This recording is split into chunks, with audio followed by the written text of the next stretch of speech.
Bapak Ibu yang kami muliakan, sekarang kita menceritakan tentang proses kehancuran alam semesta. Bapak Ibu, malaikat Israfil ketika mengetahui bahwa Nabi Muhammad sudah diutus, pangkal terompet itu sudah dimasukkan ke dalam mulutnya. Kemudian kata Rasulullah, kedua bola matanya tiap sebentar melirik ke bawah arasy Allah, menunggu aba-aba kapan ini ditiup. Ternyata saat dia dapat instruksi untuk ditiup, langsunglah dia meniup. Akibat tiupannya ini, kata Rasulullah SAW, seluruh sendi-sendi alam semesta hancur, sehingga seluruh alam semesta menjadi lemah. Langit menjadi lemah, bumi menjadi lemah, matahari menjadi lemah, bintang-bintang dan seluruh tata surya menjadi lemah. Lalu mereka akan bertabrakan antara satu dengan yang lain. Kaum muslimin yang kami muliakan, kondisi ini menjadikan beberapa pemandangan berikut ini pasti akan disaksikan oleh orang yang hidup ketika itu. Maka Nabi mengatakan, seburuk-buruk orang yang pernah hidup di bumi adalah orang yang nanti langsung menyaksikan kejadian kiamat. Apa yang terjadi? Lihat di dalam Al-Quran, Allah berfirman di surat Al-Haqqah, surat yang ke-69 di ayat 13 sampai 14.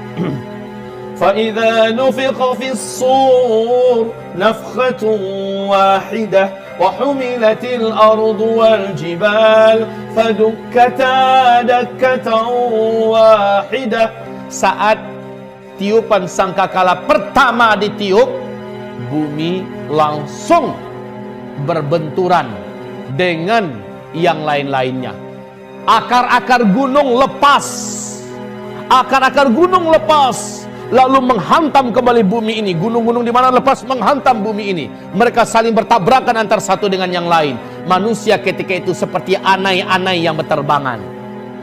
Manusia yang ada seperti anai-anai yang berterbangan. Gunung-gunung seperti kapas yang ditiup. Gimana kapas yang ditiup? Ada. Kebayang deh kapas yang ditiup, ya. Seperti itulah keadaan gunung-gunung. Bapak Ibu yang kami muliakan, kondisi ketika itu. Kemudian, apalagi pemandangan yang akan dilihat? Seluruh air laut akan melalap daratan bumi yang tersisa. Wa idzal biharu fujirat, dan apabila seluruh laut fujirat. Tsunami yang pernah terbesar di alam ini sejak bumi terkembang adalah tsunami Nabi Nuh.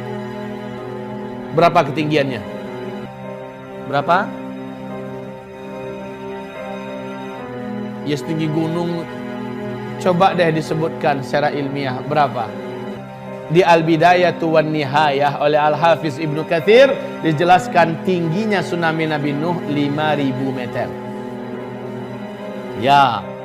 Pertanyaannya, dari mana sih munculnya tuh air laut? Jawabannya adalah entah. Kita nggak tahu dari mana tuh munculnya air. Kok bisa setinggi itu? Lalu disembunyikan kemana? Nggak usah dibahas deh. Pokoknya imani saja, itu sudah Allah lakukan. Sebagaimana Allah menjelang munculnya Dajjal sanggup menyembunyikan air. Entah kemana hilangnya tuh air. Betul tidak? Sampai-sampai air tidak ada yang turun dari langit. Air yang ada di daratan bumi mengering di mana-mana. Dan sekarang sudah mulai menunjukkan ada indikasi ke arah itu. Nah Bapak Ibu, Allah Maha Kuasa. Baik, air laut saat itu tumpah. Mau lari kemana? Mau lari kemana? Pemandangan berikutnya, ini ketika bunyi trompet itu ya ditiupkan. Ketika bunyi trompet itu ditiupkan, seluruh wanita yang sedang menyusui saking faza'nya. Faza' itu tahu? Faza' kayak burung nih, burung merpati lagi makan-makan rame-rame dengan kawan-kawannya, makan biji-bijian yang kita serakkan. Tiba-tiba kita lemparkan mercon yang meledak. Mercon itu bunyinya membuat mereka serabutan, gak karu-karuan kemana-mana. Betul tidak? Maka wanita yang sedang menyusui pun akan langsung mencampakkan bayinya dan pontang-panting tak kemana lari. Ada nabrak pohon, ada nabrak dinding, pokoknya lari tak kemana. Dia nggak sadar kalau dia tadi itu sedang menyusui. Subhanallah pemandangan ketika itu. Kemudian langit terbelah. Wanshaqqatis samaa'u fahiya yawma idzin wahiyah. Langit menjadi terbelah. Ketika itu langit sangatlah rapuh dan lemah. Kalau sekarang langit kokoh Bapak, ya, nanti langit jadi rapuh dan lemah.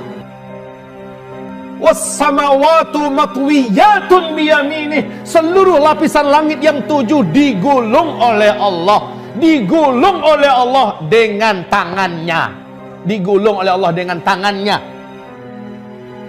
Sementara bumi Allah genggam dengan tangan yang lain. Lalu Allah berfirman ketika itu, Ainal jabbarun, ainal mutakabbirun, anal malik. Mana dulu para penjahat-penjahat yang sombong dengan kekuasaannya, yang sok dengan pangkatnya, yang merasa kaya? Mana yang sombong-sombong? Ainal mutakabbirun, anal malik. Sayalah raja di raja.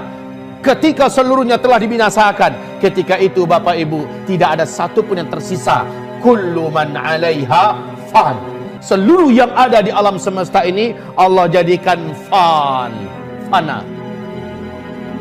Wa yabqa wajhu rabbika dzul jalal wal ikram. Yang abadi hanya satu saja, Allah Azza wa Jalla.